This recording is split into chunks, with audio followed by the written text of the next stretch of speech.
heard Ziggy retires and becomes a basket maker. Call that wicker reality. Fresh and buds now. Fresh and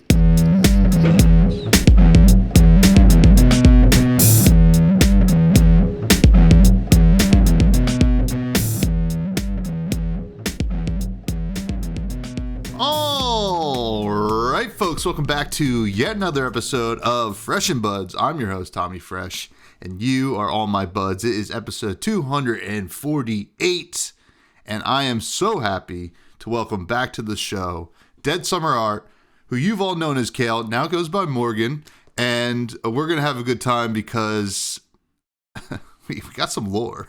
It's been a minute. Yeah. We did it, Reddit. Yeah. I mean, looking back, I think the last time we had you on, we chatted about high seas. We had gotten some stories about Puffin, Gravy, and Marlin, but we just got a lore drop about omens. So we're going to be discussing that and, you know, what it means. You know, it's been kind of a desert for lore, right?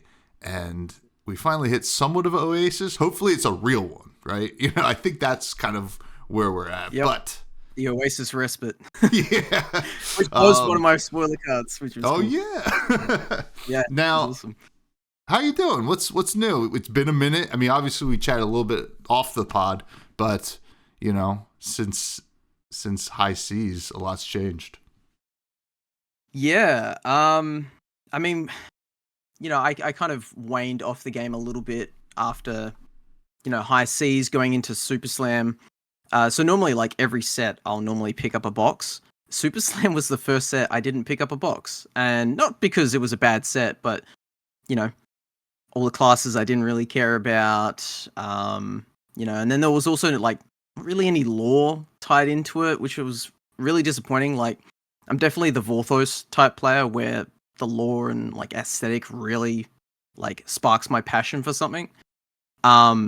So yeah, you know, I kind of fell out of the game and life got busy and a whole bunch of other things going on. And then, you know, towards, I guess, the early part of this year, you know, I was like, okay, I'm actually like feeling the itch to get back into this. Let's start, you know, coming up with an idea for another video, because it's been a bit over a year since I made my last video, which is shocking. But yeah, so I started writing up, you know, a script for a new video. The plan is to make one on like the War of the Monarchs and like the entire timeline of that as like a primer going into Monarch 3 whenever we get that.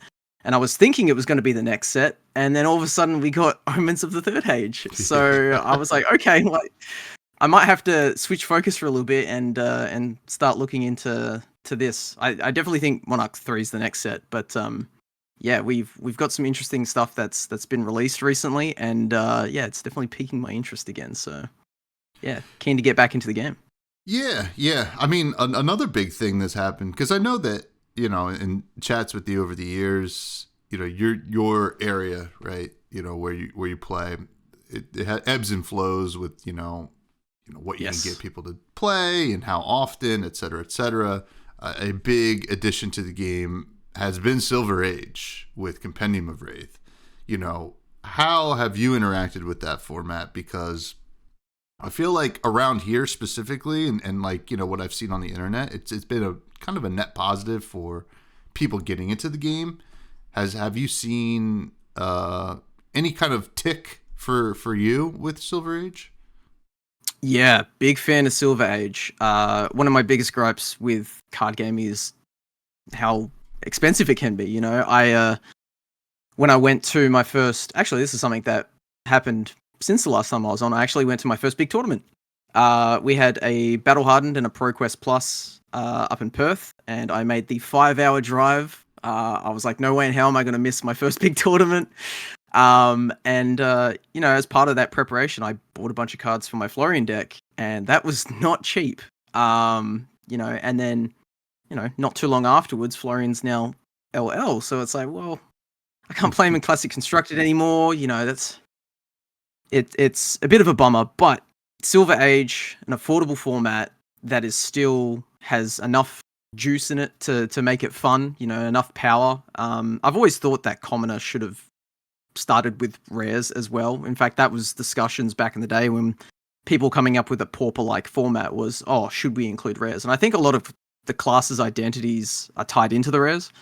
So it's great in that sense. Super budget. Like, you can make the best competitive deck, like top tier deck for like 30 Australian dollars or something, or $20 for you guys. And I'm able to, and I already have made a bunch of decks from bulk that I've got to give away to people at the club whenever they're like, hey, you know, I'm interested in playing, and I can go, here you go. This is a really good deck.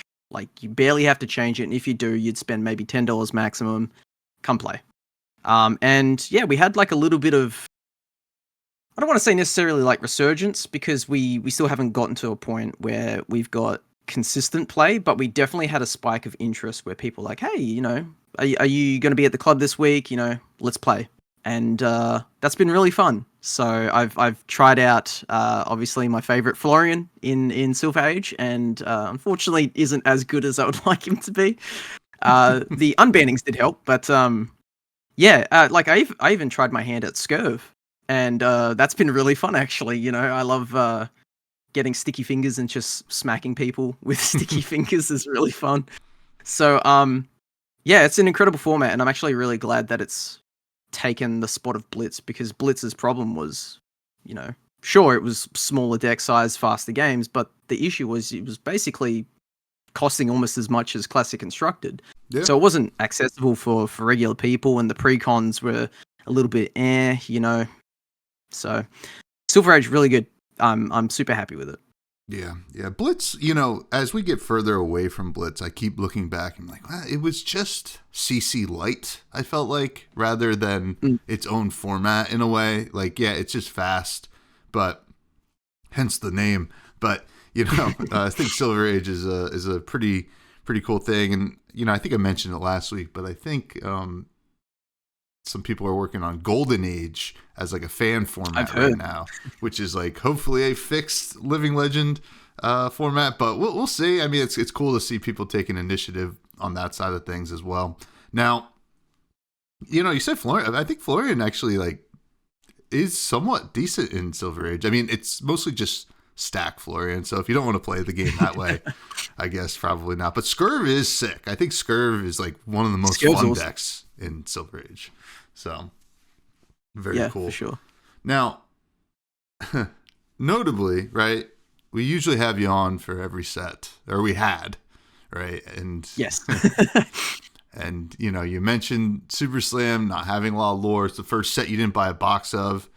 Personally, I love that set, mostly because of the decks that came out of it, not so much, you know, the actual vibe of it, because it was a confusing set, right? Because a lot of the marketing was like wrestling. And then when you actually got into it, right, it didn't feel like wrestling, which is okay. Actually, I was more happy about that than anything.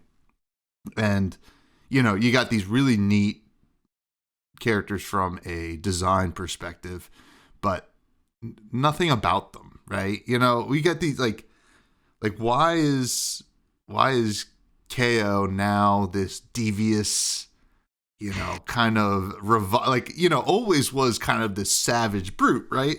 But like, why is KO now this like reviled, like cheating character? We never really got any explanation for that, you know. So what's your take on the kind of lack of lore for that set, and then really nothing until like this past week when we got this drop?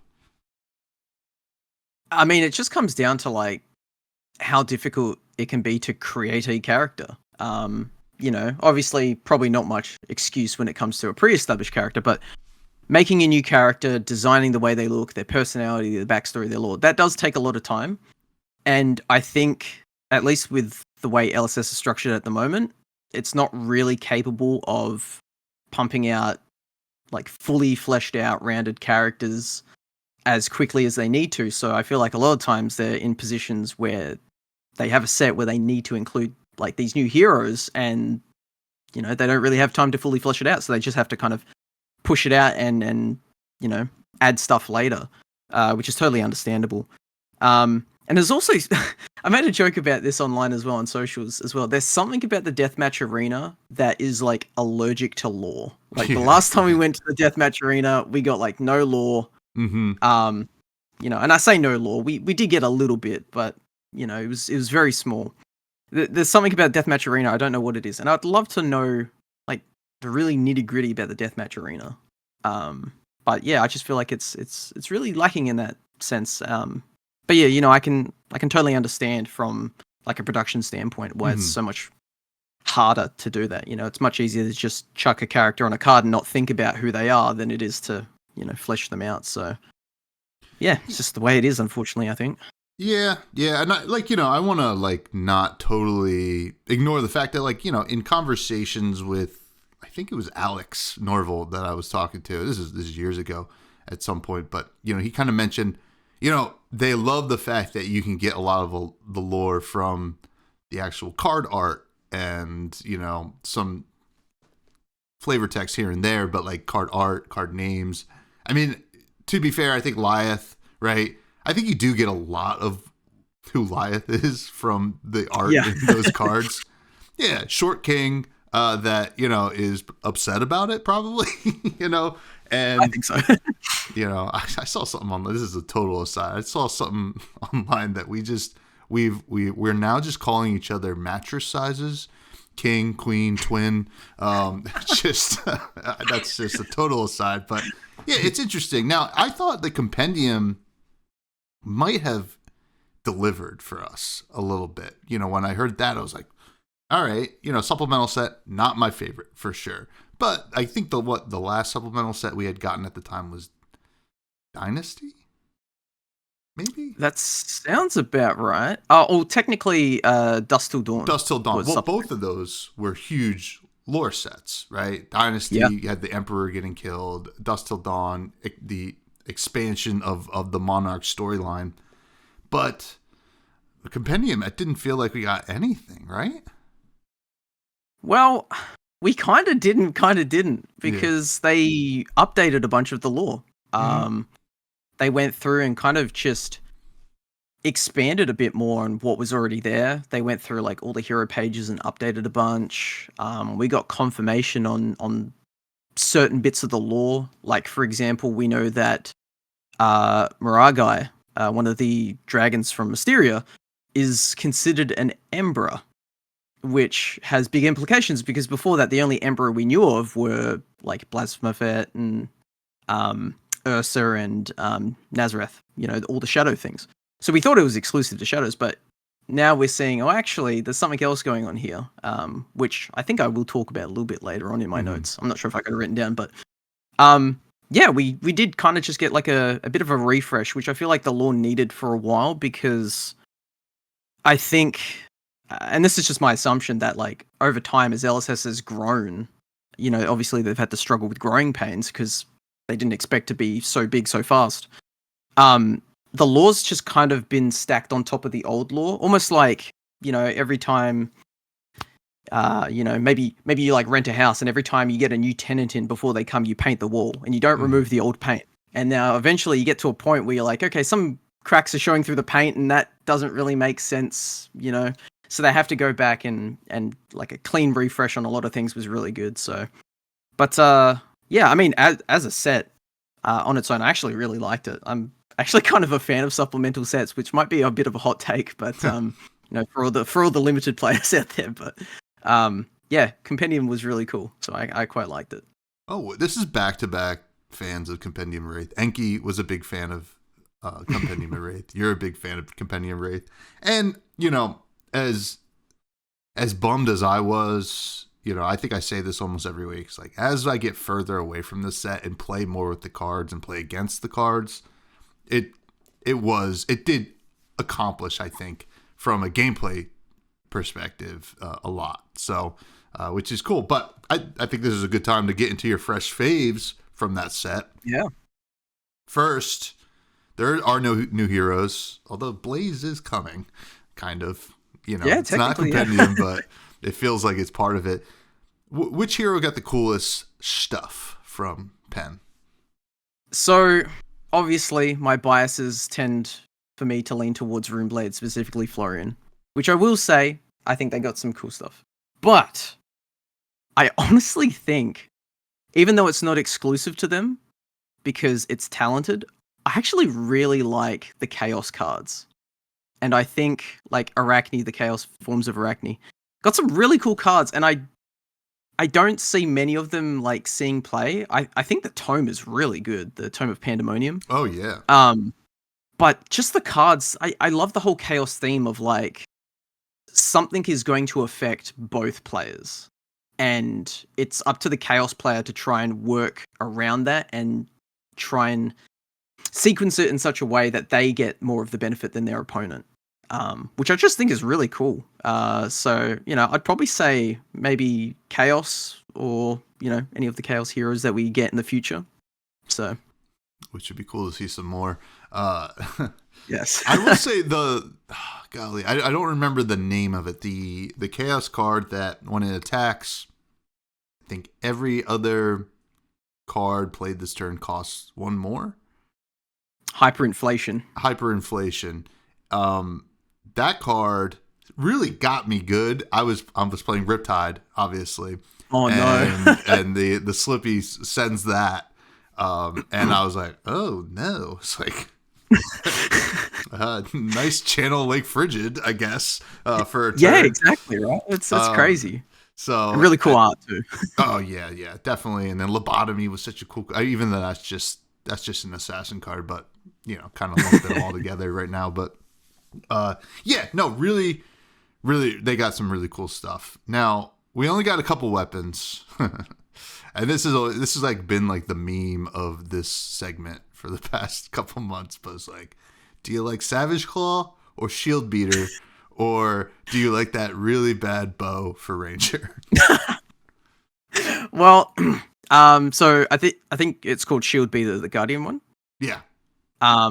I think that's cool, just having like this static effect on a weapon that names a very specific card is like as narrow as it is in terms of like, well, now you have to kind of play a certain playstyle with it. I just think it's really neat. It's almost like a set bonus from an RPG, you know, when you play like Diablo and you get like a full set of armor and it's all the same and you get a bonus. You know, or I guess in Fab, like all the Arcanite armor that we're starting to get, you know, that's really cool.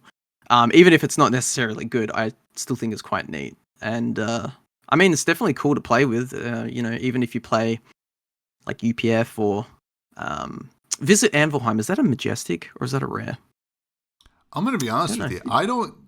Every time I read it, I'm like, I probably know what that card is. But I've seen people just play Shield Beater and just like forgo like playing the Visit the Anvilheim because it's a one-handed like weapon that smashes for 5. And then you get to still play, you know, your shield or whatever.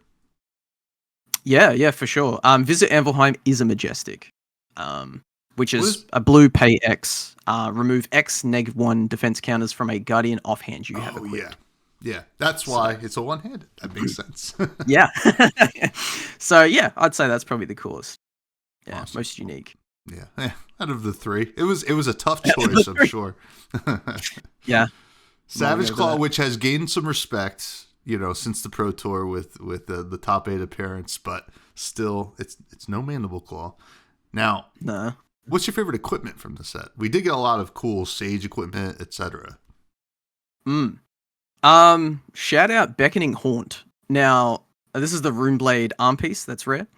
So when I first read this, I thought the ability had Go Again, and I was losing my mind. But it doesn't, which makes it, you know, a lot more fair. It'd probably be too broken if it did. But for those who don't know, action, you pay XX and 1 to return an aura with cost X to your hand from your graveyard. And it has Guardwell too.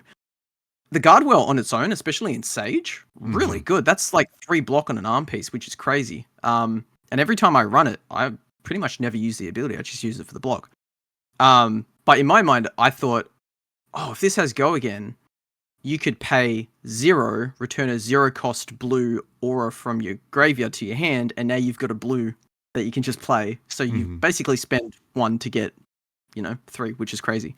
But not so much. So shout out to that. Also, shout out to Havoc Wrap, the Chaos equipment that makes everything cost one less, which I think will go crazy if we ever get a Chaos Wizard. Oh my god. Yeah, like, across both turns would be nuts. And also I picked up Bone Puppetry, which is the Majestic Necromancer piece, because I don't know what they got planned for Necromancer. I think it's coming very soon. I'm gonna guess the Monarch set we're getting Necromancer stuff properly. And I want to know why it's so necessary for the card to destroy the ally and discard your hand upon bringing an ally back when you block with it. That must mean that would be really good in whatever deck. So I'm just excited to see Necromancer. That'd be really cool. So yeah, it will be cool. I mean, golly, like Gravy was pretty fleshed out, right? So like I think there was some concern that were like, oh, Necromancer's gonna be like Arachne Huntsman the first couple years or whatever, and then or it's gonna take some time. Gravy was pretty fleshed out, or not fleshed out because he's a skeleton. But I'm sure Monarch 3 would be a great time to bring some Necromancer, like full on. It'll have to be Shadow Necromancer, which is terrifying. Of course. That'd be Carrion Husk. Oh man. Yeah. So didn't should think be of that Carrion interesting. Husk. Now, what was your favorite class and/or talent card? So initially I wanted to like the Florian cards, which was like Verdant Tide and Rotwood. I forgot what it was called. It's the one that can decompose, but it creates 3 rune chants, and if you've decomposed, you also create an embodiment. I thought they were going to be my favorite, but when I ended up playing Florian, I think the card that ended up doing the most for me was Runic Felling Song, which is the 7/6/5 3 cost that when you attack with it, you can banish an aura and deal 1 arcane. That was actually really good, because a lot of the time whenever you decompose, you'll kind of set it up where you have to, at minimum, like decompose twice in Silver Age to get Florian online. But with cards that can banish just one single card, you can oftentimes like just decompose once and then do the extra banish, and now you've hit the hero ability, and you can start doing your thing a lot quicker, which is really good. So that'd be my probably my favorite card. Plus, obviously, the artwork's got Florian, so Yeah. But yeah, really good card. Flexible. Awesome. What was your favorite generic card? Bonus points if it blocks for 2. Oh jeez. You know what? I'm gonna have to have a quick squiz here because I wasn't expecting that question. There's not a lot of them. Yeah. Class, generic, compendium. Okay, there aren't many. I would say. There's definitely some like interesting cards that they made that I don't know if they've really got a home. For example, like Ransack and Raise, destroy target landmark. Like that's the first time we ever got something like that. They're just like really odd like sideboard cards. I'd probably go. It is. I don't know if you'd accept an equipment as the answer. I would say Unyielding Grip, which is Blade Break for 0, but if you have no cards in hand, it blocks 3. Which cool card. I think can be pretty cool. If you're a wizard and you just playing Kano or something, you just dump your hand, and then you can still at least block 3. It's just very interesting. So I'd probably say that. All the other cards are a bit too, I guess, niche for my liking. Like removing all energy counters from a permanent is quite weird. So listen, when they're tunics on 2, you're just like, oh, I'll give up my turn so that you don't have a resource, but I get 2 gold. Very cool. I mean, I could play that card, or I could just rely on the fact that they're going to forget to put an extra counter on their tunic anyway. So. That's true. It's funny. That card has some like I think class implications, right? I forget who brought it up on the pod, but like it's literally alchemy happening, right? So it's like, is this the alchemist coming? Yeah. I'd love to see knows? Alchemist. Yeah. Yep. So interesting. Now, this is a question that the Iron Maiden actually added to the mix here that I don't think I ever asked you, but what's your favorite token in the game? Favorite token? I mean, probably. I mean, obviously from a gameplay perspective, it's probably a rune chant, but I think from just kind of the vibes, and I've also used this as well as kind of like a thing with my channel, is the ponder token. You know, I feel like the ponder token just kind of encapsulates what my channel's about and researching the lore. I love the artwork on that new Japanese ponder token as well. I'm not sure when that's coming out or what that's a part of, but that's really cool. So I'd probably say ponder token. But there are some like other odd tokens out there too that, you know, like Zen tokens, for example. Like how many times do you make a Zen token? Anything that's very niche, I also love. So yeah, probably say ponder though. The Zen state token was interesting because like it was like this is never ever going on the field, and then Zen came out, and then you're like, okay, that is a good card. Yeah, that's a good token. Yeah. Oh my god, please never again. No, interesting. Yeah. Ponder's about to get a lot better because of that new headpiece that you could just pop a ponder to draw. Yep. So it should be interesting. Now, there's no real class or talent question this time around, but we know Super Slam wasn't for you since the last time you've been on. So does Compendium of Wraith change what your greatest set of all time is? I don't think it's the greatest set of all time. I think I'm pretty certain my original answer was Crucible of War. Just because of like the time and place that we were at when it came out. It was like revolutionary to like every single class. You know, we got some extra cool heroes on the side like Shiana, and we got Cavdane as well, even though, you know, Cavdane's not really played, but just the idea of like there's so much more that this game can explore than we thought. Like, you know, when we got Welcome to Wraith, we kind of thought that was like, oh, okay, we kind of get what the game is. And then Arcane Rising came out, we got arcane damage, and we're like, what is going on? And then, you know, we get Crucible, and like, we got all these new weapons, all these new young heroes. Like, that's going to be really hard to beat, I think, in my mind. But I definitely think Compendium's up there for me. I think it's probably my second favorite supplemental set. Okay. All right. That's fair. So, you know, it's probably a little bit down from the top. You know, it's definitely within the top 10, maybe top 7 to 5. I'd have to sit down and actually, you know, go through my thoughts on what I think of each set, but it's definitely up there. I quite enjoyed it. Yeah. Awesome. You know, we need some Compendium lovers on the podcast. So, you know. Are there many Compendium haters, or I'm not quite sure the sentiment at the moment? You know, I think initially it felt like a little like, because we didn't really get any drafting with Super Slam, so it felt like, you know, limited lovers out there were just like, oh, come on. And then, but like in reality, like it fleshed out a whole, you know, format in Silver Age. So yeah, it is a success in that way. So it's hard to like, you know, it's not Dynasty at least. And like, you know, all these cards have some kind of use for the most part, you know, as opposed to like, you know, Dynasty was like, what the heck is this? You know? And yeah.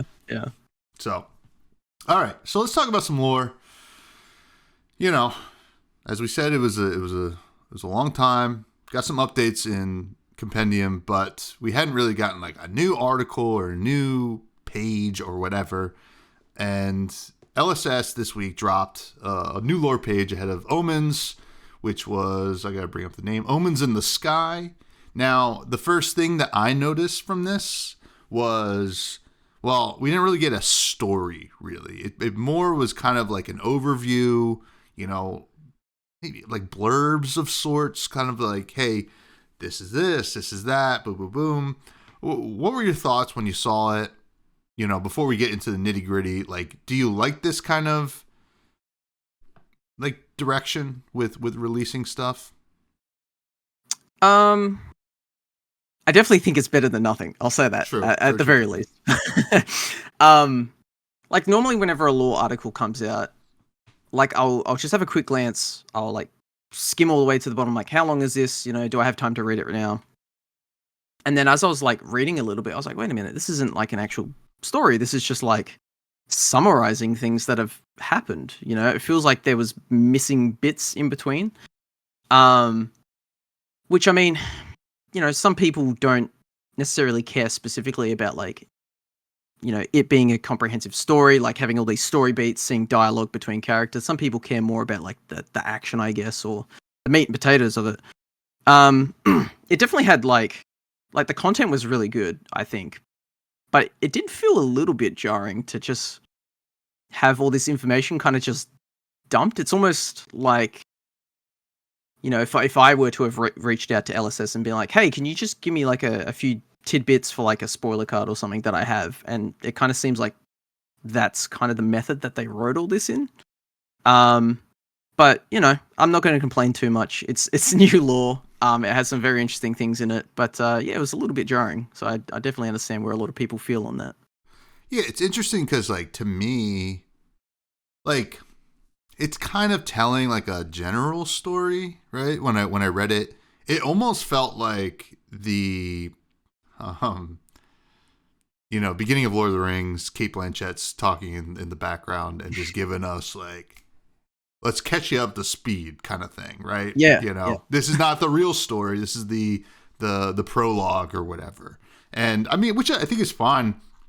The question though, when that happens and we get something like that is, do you think we're going to get like full character pages, you know, with these characters getting more sauce, right? Like, you know, these, you know, Aurora, right? This is the second time we've seen her. What's the update here? You know, like she was kind of like this, because I remember when we talked during Rosetta, right? The real meat and potatoes of that story was Florian and Verdance for the most part. There were some questions about Cilio. Aurora was kind of this like happy-go-lucky, like, you know, it was almost like a buddy cop movie where like Cilio's I'm getting too old for this shit kind of thing, and Yeah, he's Aurora, a straight man. yeah, and Aurora's like, you know, it's like, come on, like, you know, what's going on? So, do you think we're gonna get more sauce with these characters? I think so. They've kind of set themselves up in a way that it seems like it's going to happen, but like at the same time, I could see them maybe not putting as much effort into this because they're saving all the juice for Monarch 3, basically. But yeah, I mean, it really depends on how much more serious LSS is taking the lore, because I felt like for a while it's obviously taken, you know, a bit of a back burner to the main thing for the game, which is the game and specifically the competitive scene. Yeah, I feel like we will get proper character stuff, even if it won't be particularly long or maybe like, you know, super polished. At the very least, you know, I'd like a bit of exposition on, you know, specifically like Ziggy, because Ziggy's a brand new character. Like knowing more about, you know, their personality, you know, what makes them tick, will be much appreciated if they do deliver that to us. So yeah, it's interesting because like it's two returning characters, Aurora and Cilio. Cilio's buffer now. I don't know if there's much explanation for it. More like we just want to take this character in a different direction. There is a little bit, yeah. Yeah. Maybe not necessarily why he became buff, but you know, there's explanation on the change. Yeah. But Ziggy, you know, this is, you know, like kind of our first non-binary character in the game, right? That playable, right? You know, Arachne. There was a lot of discussion about that. But this is kind of like the first one that's like kind of in the forefront. So, you know, I hope we get more here because this is a really great opportunity to kind of explore that. You know? Yeah, for certain. Yeah, I was quite actually happy to see them confirmed as non-binary, you know, being non-binary myself. But like, I actually don't know where they announced it. I think it was just because people were looking at the pronouns or whatever. But yeah, like, specifically, like Ziggy is what's called an Aether scribe, and we had heard about them before, and now we're getting like all this new lore, and it's actually really cool as to like how Aether scribes kind of came to be, you know, crystals and stuff. it flew over my head at first, the fact that Ziggy was a David Bowie reference, because I don't really know much about David Bowie. And everyone's like, "Oh, this is way too close to real life," and I'm like, "Who are you talking about?" But yeah, no, I think they're really cool looking. I was actually looking at their art a little bit before this, and I was like, "Oh, their jawline looks awfully familiar." And then I went and checked, and their artist is the same person that did Florian. Oh, And I was like, I knew that jawline from anywhere. That chiseled jawline. So, yeah. So it should be interesting. I hope that we do get some more. Now, you kind of wrote up a little bit of a summary of kind of what happened this, in this kind of lore drop and what they've updated and stuff like that. Do you want to talk about it? Because do you want to try to help set the stage for what Omens of the Third Age is? Because first, I think the first thing that I noticed was the Third Age, Omens. That means something's coming, and what's happening? Monarch 3, is that going to be the pivotal point in the story that is Flesh and Blood in the World of Wraith? Do we go to a new place? Et cetera, et cetera. What's going on here? Yeah. So I guess we'll go back a little bit in time for people that maybe need either a refresher or don't know anything about the lore. So the Third Age was the age before the current age of man that we're in. And it was the age where the Old Ones attacked. And Wraith need to be defended. That's where you had, groups of people like the Olin, the Ancients, bunch of fighting happened, yada yada, Old Ones expelled.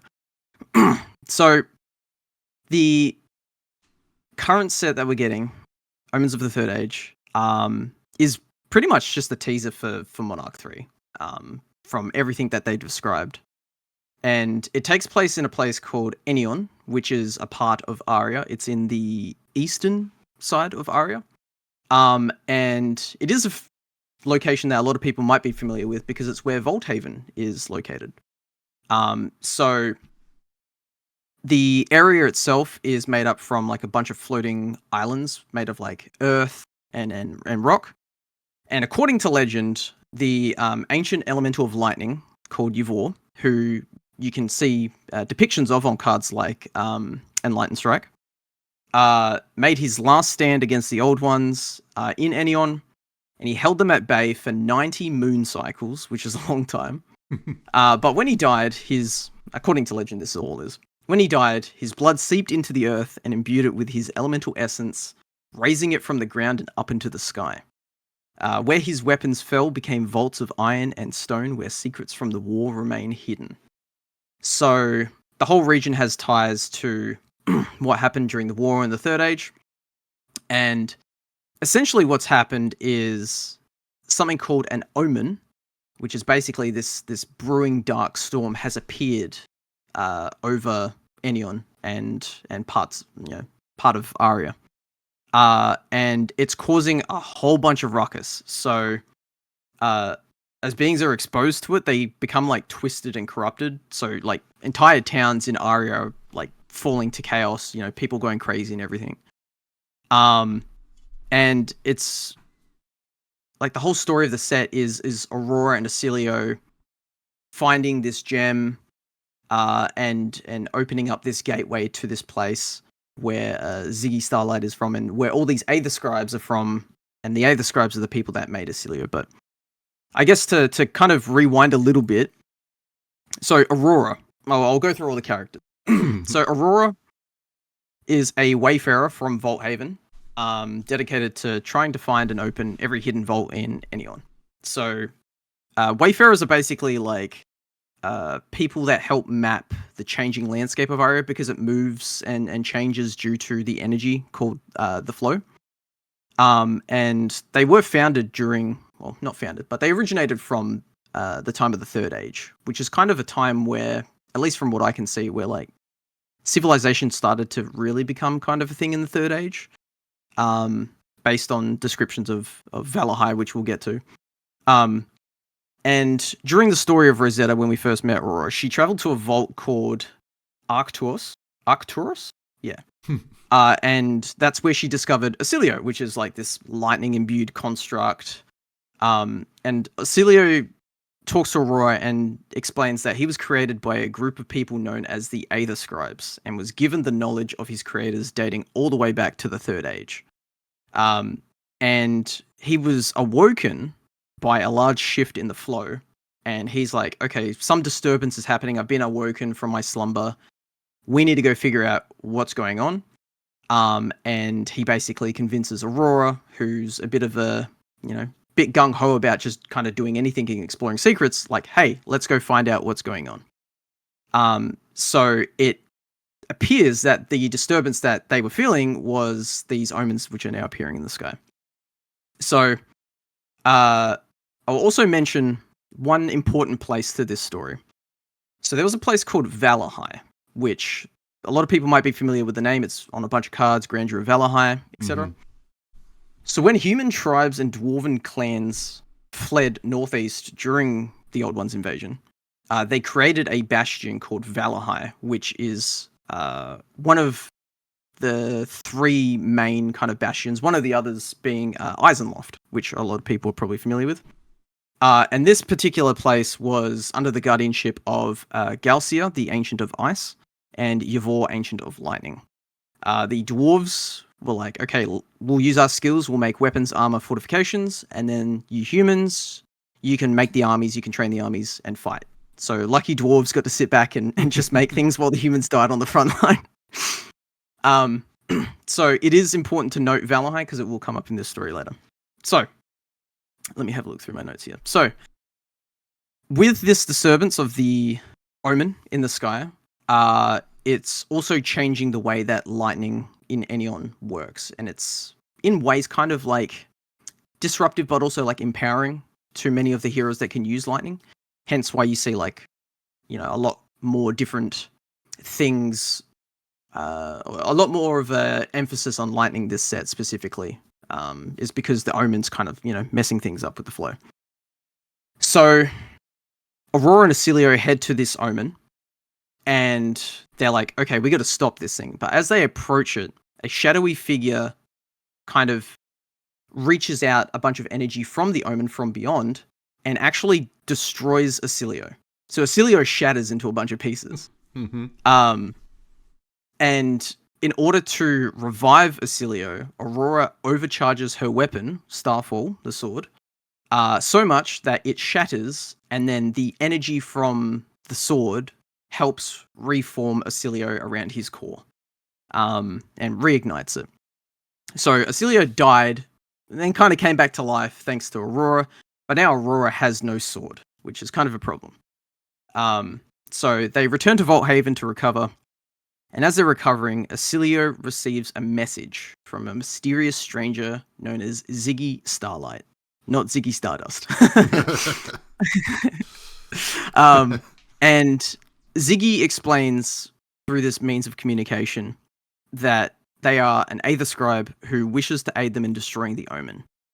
And during the Third Age, Ziggy had a hand in creating Acilio.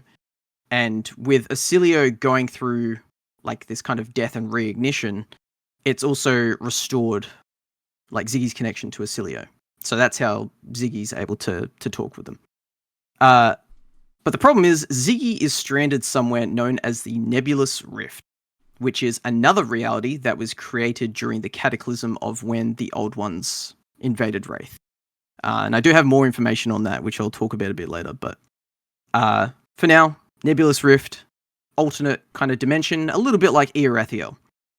And with the appearance of the Omen, the barriers, the aetheric barriers between the Nebulous Rift and Enion have weakened enough that, Ziggy can kind of reach out from beyond. So the place specifically that Ziggy is stuck in is called the Auric Keep, which is a fragment of old Valahai. So part of Valahai was torn from Wraith and basically sent into the Nebulous Rift, and that's where the Aether Scribes are currently stuck. But he says, they say, Ziggy says that there is a way to reconnect the Auric Keep back to Wraith so that they can come and help fight against these omens. And that's through the use of a powerful gem, which is probably going to be the fable for the set, called the Voltaris Gem. Ooh. Um, yes. Which, if I were to guess, it's probably a yellow that when you pitch it, it gives you a lightning flow token. That's probably what it does. Makes sense. So Ziggy says, hey, like, there's this secret vault where it's secured. I'll tell you where it is. But then Ziggy also talks about the existence of, this is such a weird word, Shieldverk, I want to say is how you say it. It's Shyldverk. But basically, it's an ancient gatehouse, also a part of Valor High, where the gem can be used to help Ziggy out. So, using these instructions, Aurora goes off on her own, leaving Acilio to kind of, reform himself and recover. And she finds the island where the vault that holds the Voltaris gem is located. However, due to the interference of the Omen, it is currently in the form of a comet, and it is heading straight to Volthaven. So she's like, okay, I need to, stop that. So using her lightning powers and being a wayfarer, she is kind of able to, ride the lightning and kind of fly. So she flies over to it, she gets inside, and she finds the gem. And with the gem, she is able to forge a blade onto the empty hilt of Starfall. And this new sword, she calls it Scorpio, which probably has some connection to, the star signs and whatnot, I'd say. Hence the Comet's Tail kind of tag on it as well. Comet's Tail. Yep, exactly. However, even though she's done all this, the island is still heading towards Volthaven, and she needs to stop that. So she does something pretty badass, and I really wish this was written as an actual story. So she calls down a tempest of lightning from the clouds above Enion to come. So she's inside a vault. It comes through the ground, through the entirety of the island, straight into Scorpio, almost like Scorpio's a lightning rod. And the resulting shockwave blows apart the island that she's on. So it just completely shatters it. So then, being a wayfarer, she's able to still kind of fly. So that's not big of an issue being, up in the sky now. So she goes back to Volthaven, has the Voltaris gem.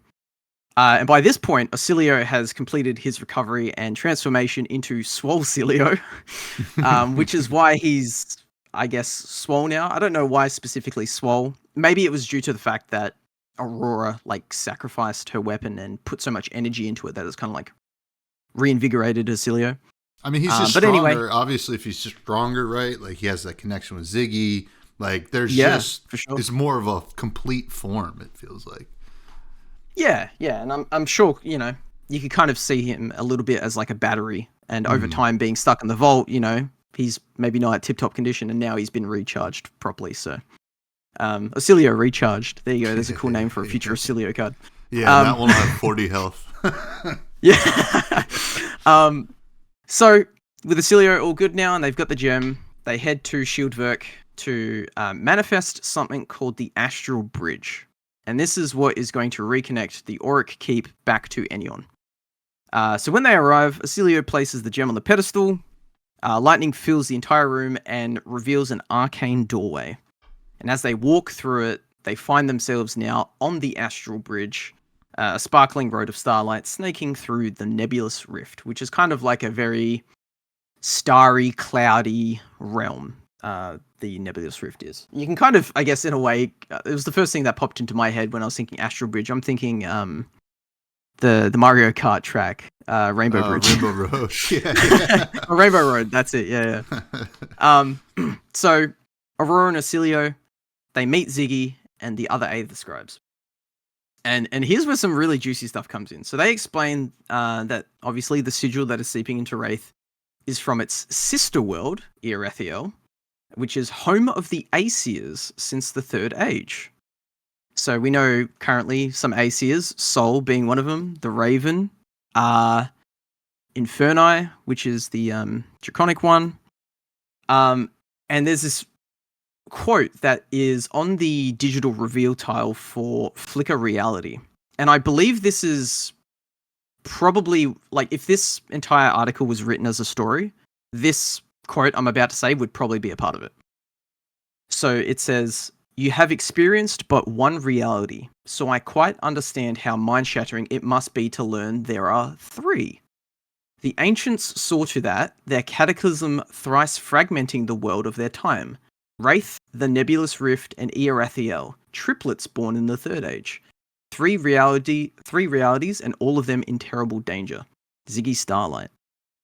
So that's confirmed a lot of things as to like how Eorathiel came to be, how the Nebulous Rift came to be. It's all split from Wraith, and it was all due to the old ones.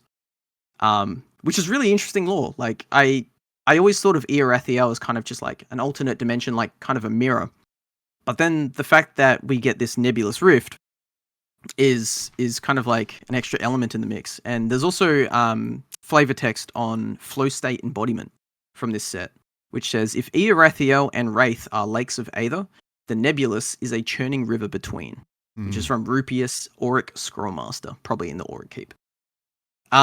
So that's very interesting to me. I love this whole idea of like these different dimensions, and the fact that like we knew the old ones invading Wraith was like a big deal, but they literally fragmented the world, which I don't know how they did that, but I'm quite curious to know more, I guess, about the old ones, because it really does seem like the old ones are separate to Aesir's, and I do have a bit of confirmation on that, which I'll talk about a bit later. But so anyway, after hearing all that, if you have something to add to that. Yeah, well, I just think it's kind of interesting because I feel like, you know, in some of these sets where we're exploring certain areas, we're getting these hints at things, right? Like, you know, Eorathiel, we've been getting hints about that for forever.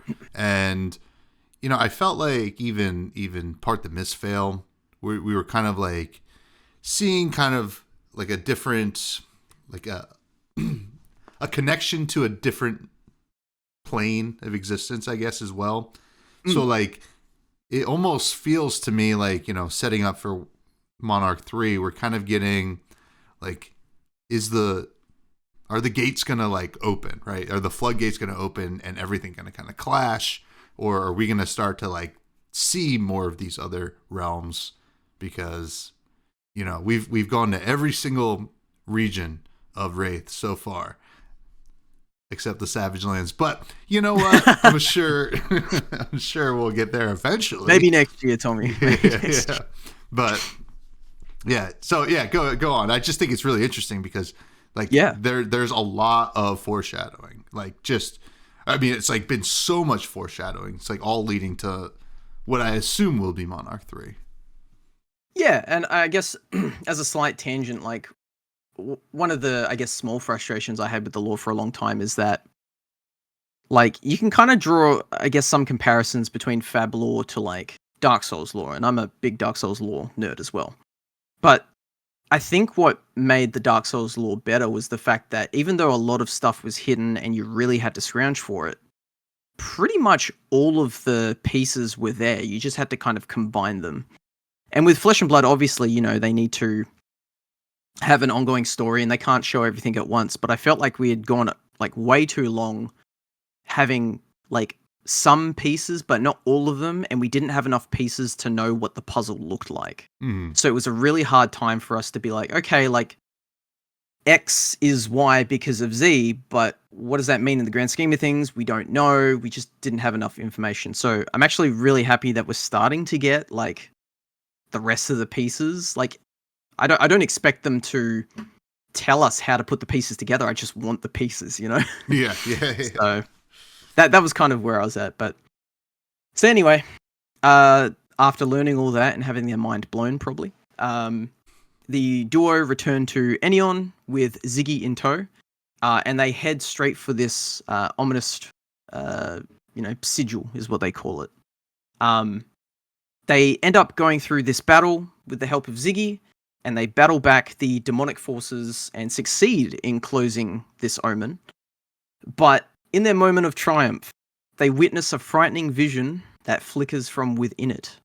So within the omen as it's closing, they see that there are omens open above every region in Wraith. There are omens above Mistvale, there's omens above Solana, above the skyscrapers and metrics. Everywhere, Eorathiel is opening up into Wraith. And basically it's confirming that, you know, something that we had known for a long time was that the old ones are like finally here, and they're returning. And that's where the article basically wraps up. So that's the general gist of the story for Omens of the Third Age. It's a teaser for Monarch 3, really, but still with some interesting lore, of course. So Yeah, I mean it's a nice little setup. I think also like for the return to certain regions and stuff like that, or for the first time the Savage Lands, but to like kind of wrap up those kind of storylines, or at least address whatever omens happening above there. Should be interesting. I wonder. It really makes me wonder what direction Monarch 3 is going to go, right? Because Monarch and Dusk Till Dawn felt very alike in a lot of ways, right? Like, it was very light and shadow, but like clearly Monarch 3's going to have some other influences in it, right? Like from these other regions of Wraith. Like, how wild does it get is the real question. And I forget if it was in Philly they were talking about. It was like, yeah, we're excited for this. Is this set 19? Omens? I think so. Yeah, we're excited for set 19, but set 20, which is most likely going to be Monarch 3 or Savage Lands. Who knows? No, but that would be wild. It's like we've built up to it. Here it comes, Savage Lands.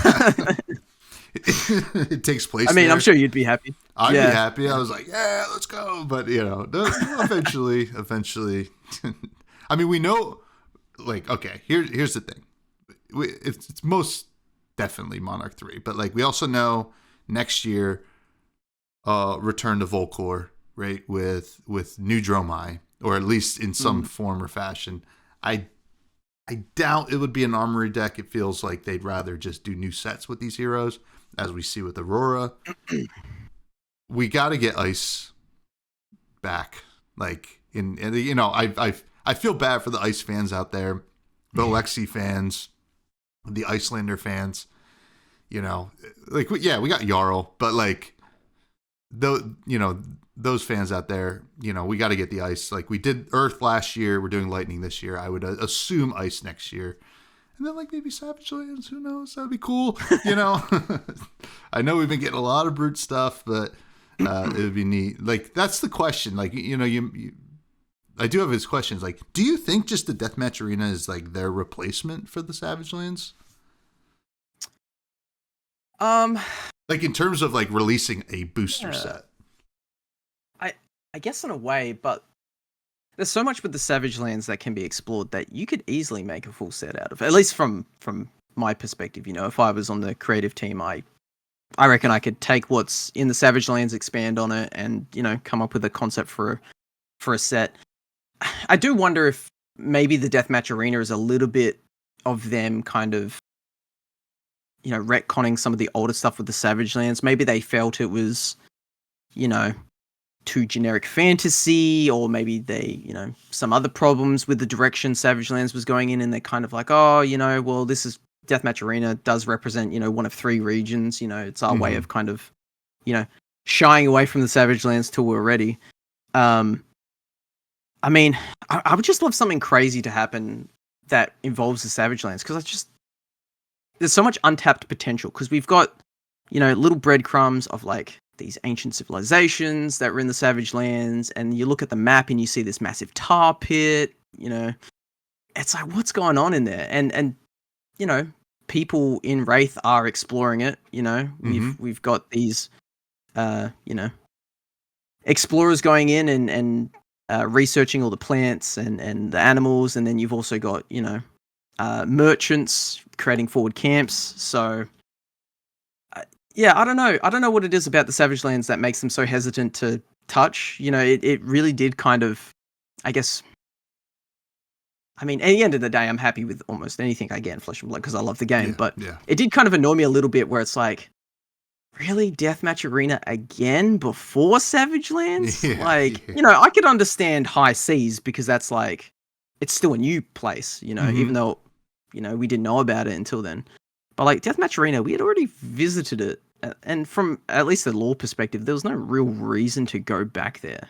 Like, there's nothing really happening at the Deathmatch Arena as far as I'm concerned that really matters outside of, oh, that's a cool story.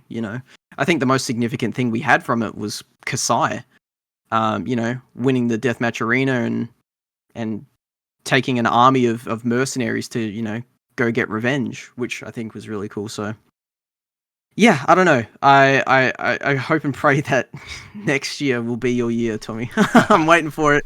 I'll message you as soon as they announce it. Oh, it's funny. Like, I think, like, as a Brute fan, like, we've been eating pretty good, right? Like, from a gameplay perspective, for sure. But, like, I think as a fan of, like, the potential lore, right? I think it was back in Heavy Hitters when we were chatting. I think every time, like, I think about how I would handle the Savage Lands, it's like, okay, like, maybe, like, it just feels to me like these brutes, this race of brutes or whatever, they're very powerful, right?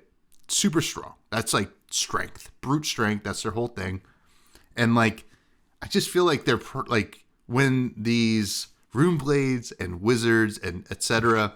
can't beat something, they're going to have to turn to just classic, like, brute strength or something. It's like, we need to, like, break through these forces, because clearly there's some kind of force kind of coming, right?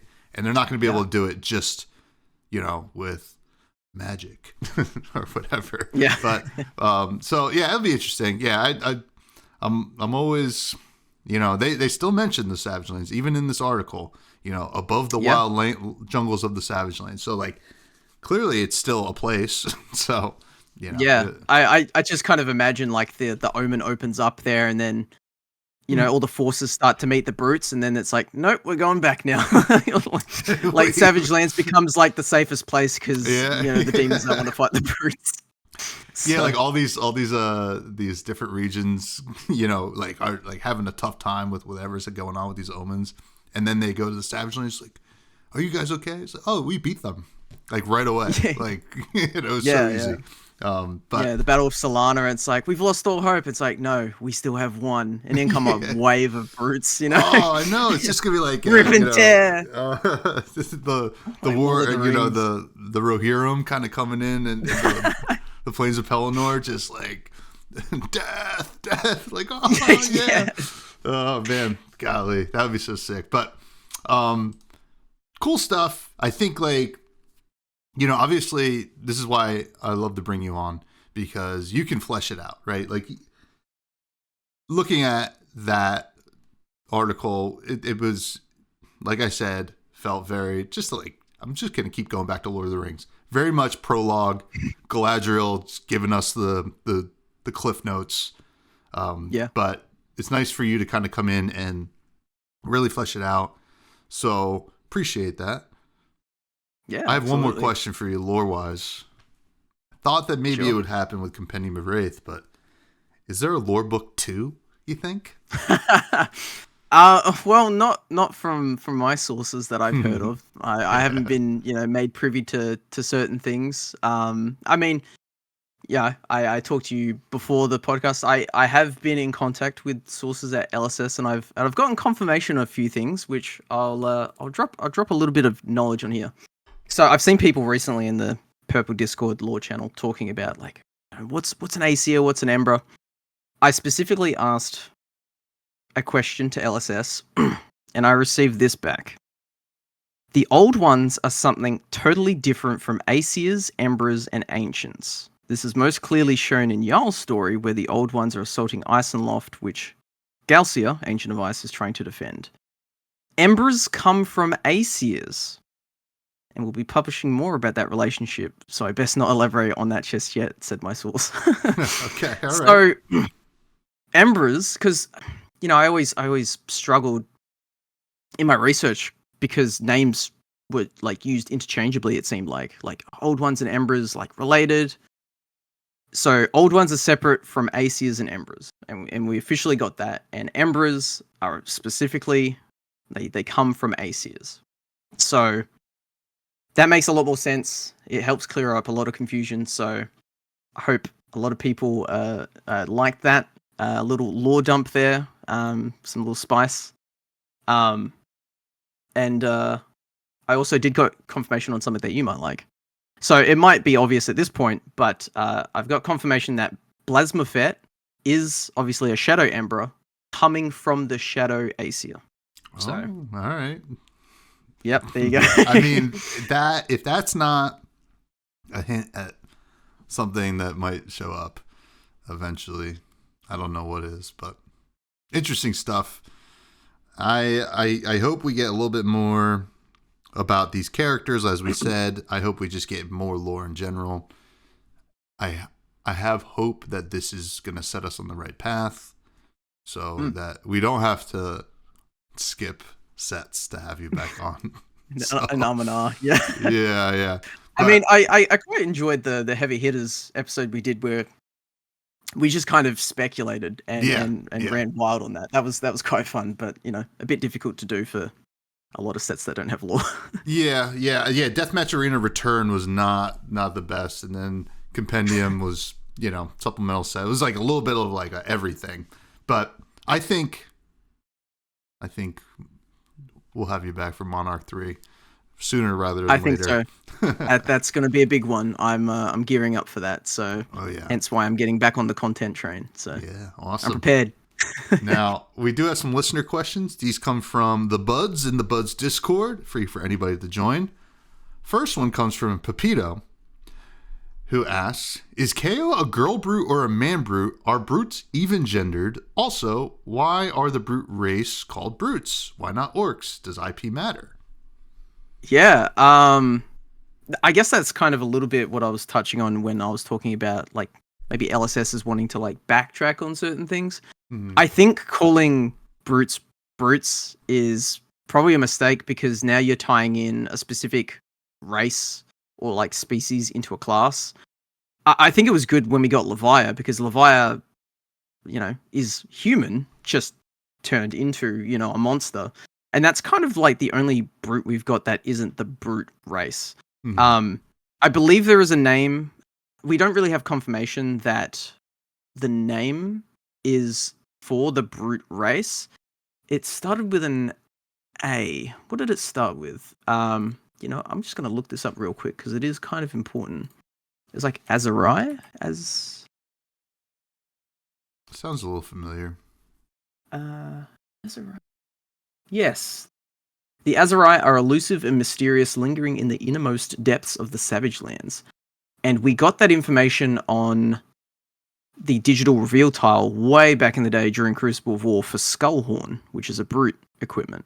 Mm-hmm. So, at the very least, the Azurai is probably like a civilization of these brute, people, kind of shamanic in nature. As for like, girl brutes and guy brutes, I definitely think there's, two sexes within that species, whatever they're called. I know there's a card I've seen. It's got like two brutes on it, and I swear one of them has breasts. So I'm pretty certain that, there's probably girl and guy brutes, but who knows? They could be like orcs from Warhammer 40k where they reproduce as fungus. Yeah. And there's not really a gender, and anything on top is just cosmetic. It is one of those things where like, LSS has kind of fallen on the typical trope of, orc, or that kind of thing. Might cause IP issues, maybe they wanted to eventually change it to be a bit more, unique to their IP. I definitely think it matters to an extent. I know orc or orc with a C or K is like copyrighted by like a Games Workshop for Warhammer 40k or maybe Lord of the Rings or something. So, there's issues with that too, but yeah, I mean, this is just another reason why we need to go to the Savage Lands, really. Yeah. We just have so many questions that we can't answer, so. Yeah, because I think it's a conversation that's been had that also, like, the orc kind of trope in fantasy is a somewhat problematic one, right? And, like, this is your opportunity to kind of, like, retcon kind of some of the stuff, so hopefully they do that. Next question comes from William from the Table Pit, who asked, would Olympia on Kalshi bet yes or no if the old ones would take over Wraith? Do you know what Kalshi is? I got no clue. I saw Okay. that question. I'm like, what's Kalshi? So for, I guess for everybody, but like also for the non-American listeners out there. So I live in the United States of America. So every day, right? We decide, not we, but like tech bros decide this is not a hellscape enough. So they create something that just makes everything worse. And Kalshi is one of those things. Kalshi is a betting app where you can bet on anything, right? I could say, James White. I mean, like, I don't know if James White would be, but like James White is going to be at or on a Channel 5. Channel 5. I don't even think. TCG player interview. Yeah. Right. Will James the bet will be, will James White mention the Savage Lands? Yes or no? And I'll give you like the odds. And it's like the craziest thing ever because first of all, a lot of these interviews, you know, as an example, are recorded or written like well before they're released. So somebody has inside information. Insider knowledge. Yep. So that's what Kalshi is. Basically, William's asking, would Olympia, it doesn't have to be Kalshi, but bet yes or no if the old ones would take over Wraith. I don't even know if he knows they exist. So, you know, is it really possible to bet on something you don't know? I mean, under the assumption that he does know they exist. He seems like kind of the hopeful kind of guy. I would feel like he would probably, you know, even if he feels like maybe they will take over, he would probably go down swinging. So I think he would bet on himself. You know, he's the champion. And Betsy would probably do that too. Bet big, you know. So yeah, we just saw a weapon as well the other day, which is really cool. Finally. We just saw the log. Sorry, I had to cough there. The log is here, right? And you know, we also got some cool Olympia stuff coming down the pipes too. Next question comes from Mara Ferris, the Empress, who asks, Frick, marry, kill, Inferni, Soul, Raven. I thought about this because I saw the question. I was like, I have to dwell on this for a bit. Because I never really know how to approach these questions. Like, do you pick a category and then find someone for it, or do you go through each like contender and then find out what they're most suited for? I think the latter. Yeah,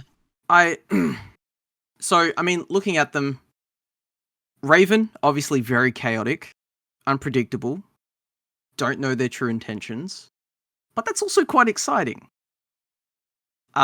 Soul, pure of heart, also it seems, but seems quite willing to brainwash people from what we understand. So a little bit controlling.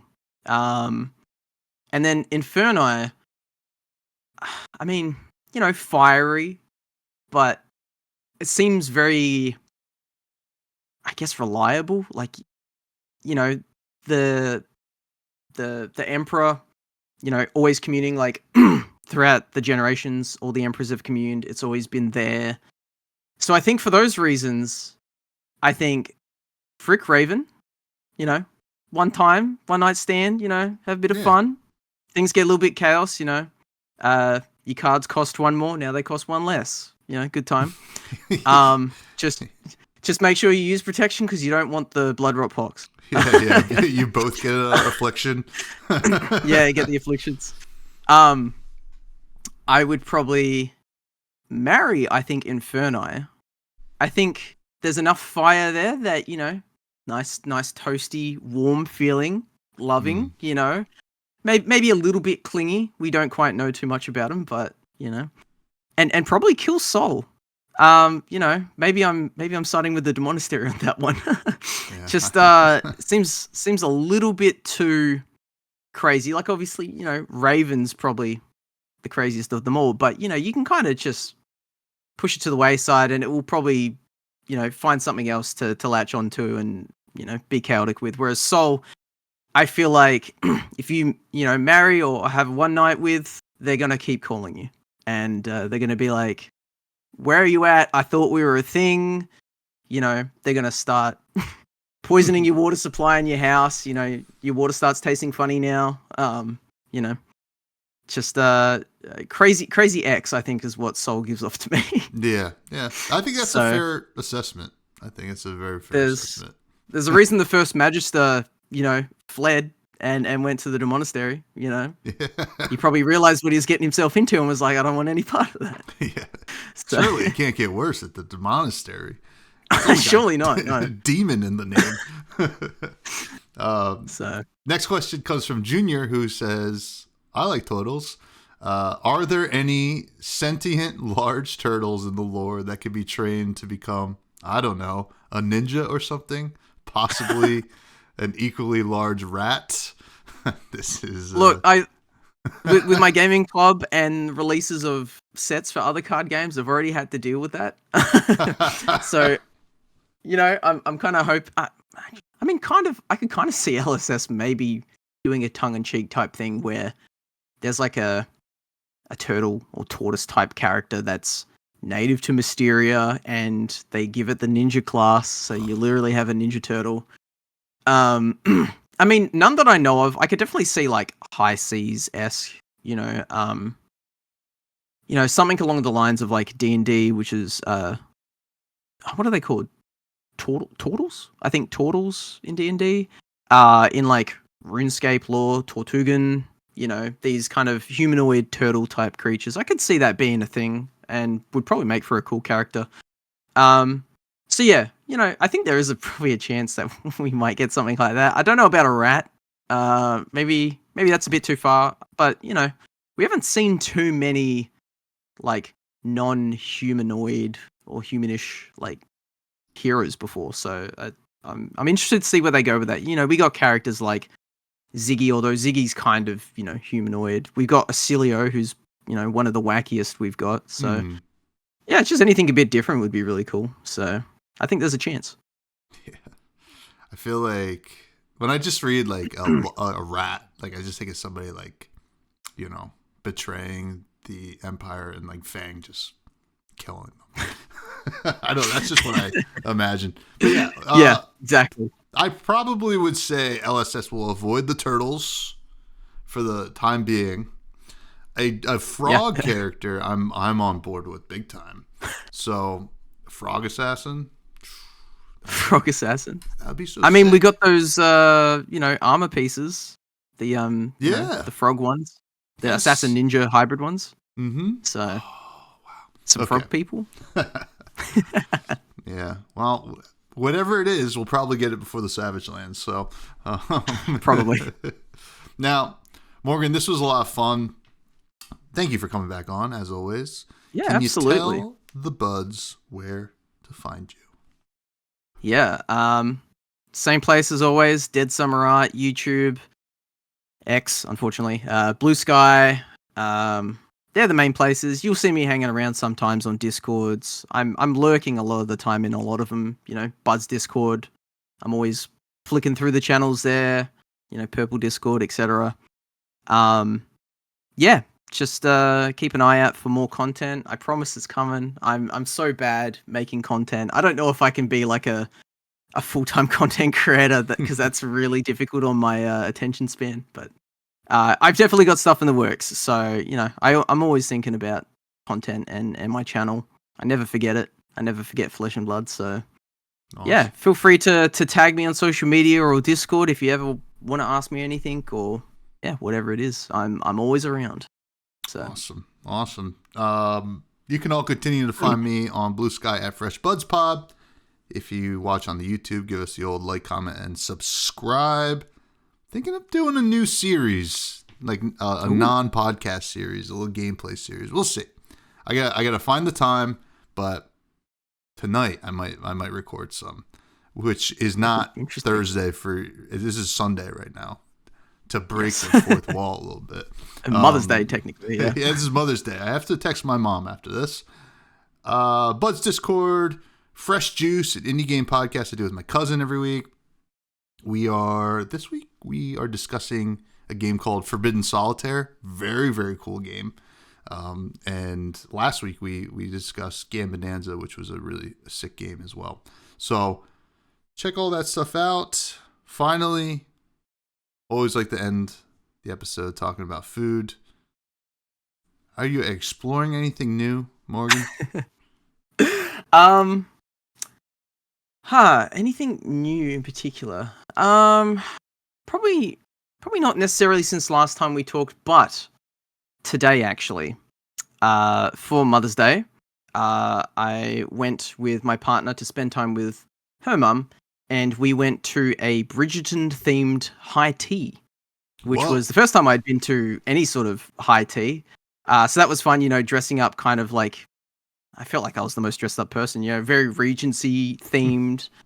The food was really cool. They had like lots of little like cakes and tarts and sandwiches and sausage rolls and all these bits and pieces, scones.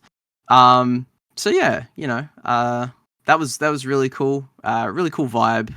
They did like a Bridgerton quiz as well partway through, and I was like, I got no clue. I've never seen the show, but my partner has. So, yeah, that's probably, I guess, the most exciting thing in terms of, food lately that at least I can think of. I always think of something after the show, and then I'm like, I gotta remember it for next time, and then I always forget.